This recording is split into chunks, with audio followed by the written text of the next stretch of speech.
The smartest way to deal with toxic people. You think the best way to handle toxic people is to set boundaries, argue back, or maybe just cut them out of your life completely. But that's not a strategy. That's just survival mode. What if I told you that every single one of those actions still lets the toxic person control your emotional state? What if I told you that by focusing on them, you're handing them the keys to your own peace of mind? You're playing their game, on their turf, and by their rules. And let's be honest, it's exhausting. In this video, I'm going to show you a smarter, more profound way to deal with toxic people.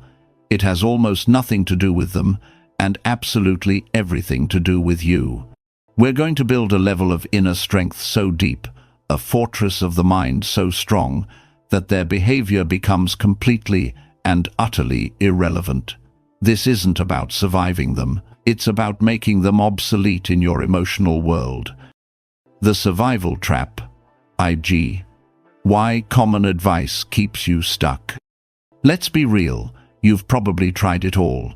You've read the articles and watched the videos. You learned all about setting firm boundaries. You even rehearsed the lines in your head. I will not tolerate this, or, if you speak to me that way, I'm leaving. Maybe you've tried the grey rock method, making yourself as boring as possible so they finally lose interest. You might have even taken the biggest step of all and cut them off. And for a moment, it feels good, right? A surge of power. But what happens next? That boundary gets tested again and again. You leave the room, but you're still fuming for hours. You cut them out of your life, but you spend weeks, maybe even months, replaying their words in your head, feeling that sting of betrayal, and getting lost in the injustice of it all. Here's the tough truth. These methods are all focused on the wrong person. They're entirely centered on what the toxic person does. They are reactive, not proactive. Every time you set a boundary, you're reacting to a line they've already crossed. Every time you cut someone off, you're making a huge life decision based on their character, not your own.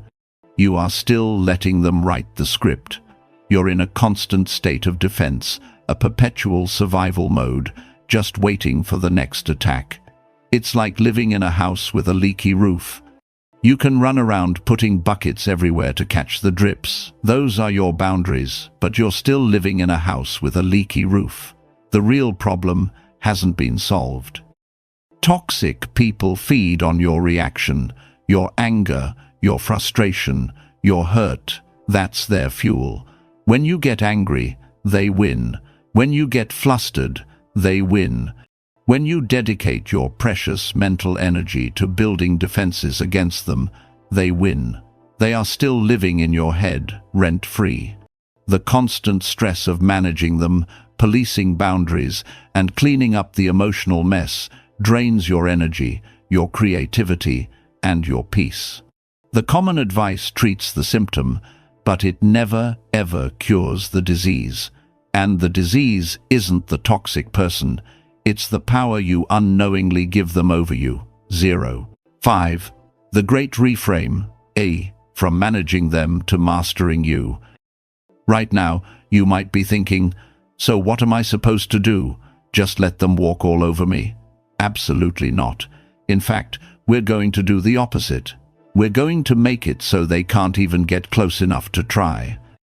This is where the great reframe happens. The smartest way to deal with toxic people isn't about building a better wall. It's about becoming a fortress. The focus has to shift 100% away from them and turn completely onto you. The goal is not to change their behavior, because you can't. The goal is to develop an inner world so calm, so stable, and so self-aware that their chaos can't find anything to stick to. Think of it like this. Your mind is a garden. Toxic people are like vandals who constantly throw weed seeds over the fence. The common advice tells you to spend all your time building a higher and higher fence. But they'll always find a way, a passive-aggressive comment, a rumor, a guilt trip. The smarter strategy is to cultivate such a rich, healthy, and vibrant garden that the weeds simply can't take root. Your soil is just too nutrient-dense for their poison to grow. This is the core of ancient Stoic philosophy, a time-tested system for mental strength. The Stoics understood a fundamental law of the universe. You cannot control external events, but you can always control your internal response. This is the famous dichotomy of control. Their words, their actions, their negativity, all of that is external. It's outside your control. But your perception, your response, your inner peace that is always within your control. The moment you truly get this, the entire game changes. You stop being a puppet whose strings are pulled by their drama. An insult is just noise until you decide it's an insult. A manipulation attempt is just a string of words until you decide to feel manipulated. You take your power back, not by fighting them, but by simply refusing to play. When you stop reacting, they lose all their influence. Their toxicity becomes irrelevant because it has nothing to latch onto. You become untouchable. The unshakable foundation, MSA, building your inner citadel. So, how do we actually build this internal fortress? How do we cultivate this amazing garden? It's not a switch you flip overnight. It's a discipline. It's a daily practice. It takes work. Here are the 3 pillars to get you started. Pillar 1. Actively practice the dichotomy of control. This can't just be a nice idea you think about sometimes. It has to become your new operating system. Before you walk into a family dinner, a meeting at work, or any situation with a person you know is difficult, you need to prime your mind. Say this to yourself, and really mean it. Their behavior is theirs, my response is mine. When they say something provocative, that's the stimulus. In that tiny space between their words and your reaction, that's where your power lives. For most people, there's no space at all. It's just an instant gut reaction. You are going to train yourself to create a pause. In that pause, you remind yourself, this is just external noise. I can choose peace. You don't have to win the argument. You just have to win control over your own mind. Pillar 2. See their behavior objectively. The Stoics taught that we don't suffer from events, but from the stories we tell ourselves about them. When a toxic person acts out, you have to learn to see their behavior not as a personal attack, but as a simple reflection of their own inner chaos. Their cruelty is a symptom of their own pain. Their manipulation is a sign of their own deep insecurity. Their negativity is a product of their own broken internal world. This doesn't mean you excuse their behavior. It's not about feeling sorry for them or letting them off the hook. This is a strategic tool for your own protection. When you see their toxicity as a clumsy, desperate attempt to manage their own suffering, it becomes so much harder to take personally. You shift from being a character in their drama to an observer of their tragedy. Imagine you're a scientist observing a chemical reaction.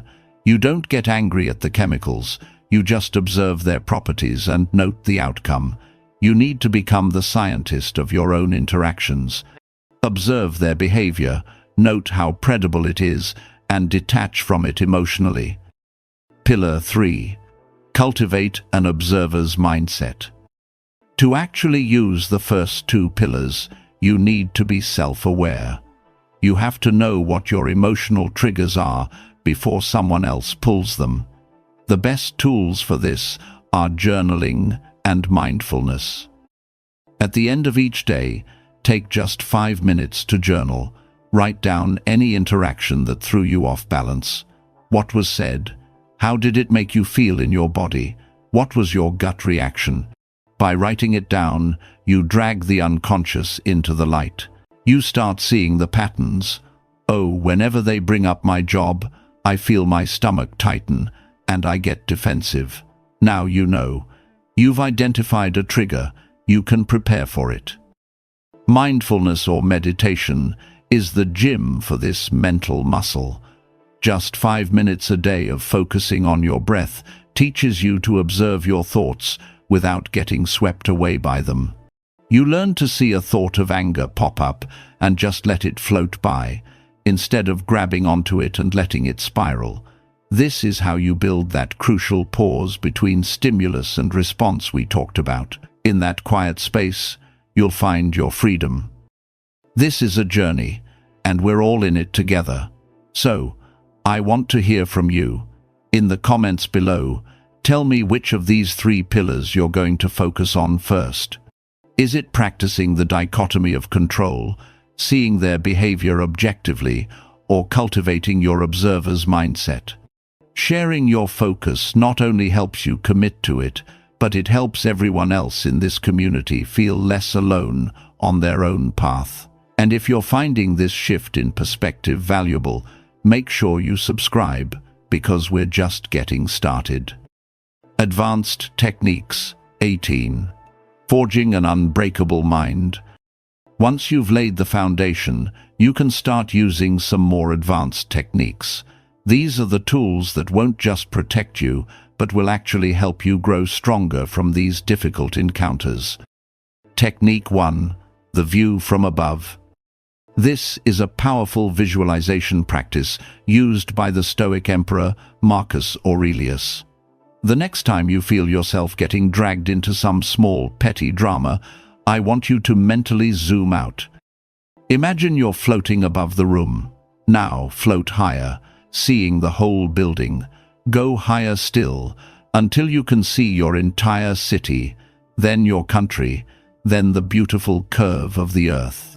See our planet spinning silently in the vast, quiet emptiness of space. From this cosmic perspective, look back at that tiny little argument in that tiny little room. How significant is it, really? How much does this one person's opinion actually matter in the grand scheme of your life, let alone the universe? This practice instantly shrinks the problem. It drains the emotional charge from the situation and restores a sense of perspective. Their negativity, which felt so huge and overwhelming just a moment before, becomes a microscopic speck. Practicing this view from above dissolves anxiety and brings back a feeling of profound calm. Technique 2. Turn their insults into fuel. A toxic person's goal is to make you feel weak. This technique flips their whole plan on its head and uses their negativity to make you stronger. They are unknowingly handing you a roadmap to your own insecurities, and you can use it to rebuild yourself into someone indestructible. If they call you lazy, instead of getting defensive, just pause and ask yourself, honestly, is there any truth here? Is there an area of my life where I could be more disciplined? Maybe the answer is yes, maybe it's no. If there is some truth to it, you can say, thank you for the feedback, and genuinely use it to improve yourself. You've just turned an insult into a tool for growth, and if there's no truth to it at all, then their comment is just an error, a miscalculation on their part. You can simply dismiss it as bad data. Every insult they throw is a rock. You can let it hit you, or you can pick it up and use it to build your fortress. Let their doubts about your success fuel your ambition. Let their criticism of your character strengthen your resolve to live by your values. They think they're handing you poison. You've learned the alchemy to turn it into power. Every attempt to break you becomes the very reason you become unbreakable. Technique 3. Strategic compassion. This is maybe the hardest technique, but it's also the most freeing. It involves finding a sense of compassion for the toxic person. Now, let me be very clear. Compassion is not permission. It is not an excuse for their abuse. It is not a reason to keep them in your life. It is a strategic tool for your peace. As Marcus Aurelius wrote, People do wrong because they don't know any better. Toxic people act from a place of deep inner pain, fear, and insecurity. Their toxic behavior is just a clumsy, tragic, and failed strategy to feel powerful or safe. They don't have the tools to manage their own inner world, so they desperately try to control the world around them, and that includes you. When you can see their behavior not as a personal attack, but as a pathetic display of their own weakness, it completely neutralizes your anger. Holding on to anger is like holding a hot coal, hoping to throw it at someone else. You're the one who gets burned. Strategic compassion is dropping that coal. You can look at them and think, it must be miserable to live inside your head. It must be exhausting to be that afraid and angry all the time.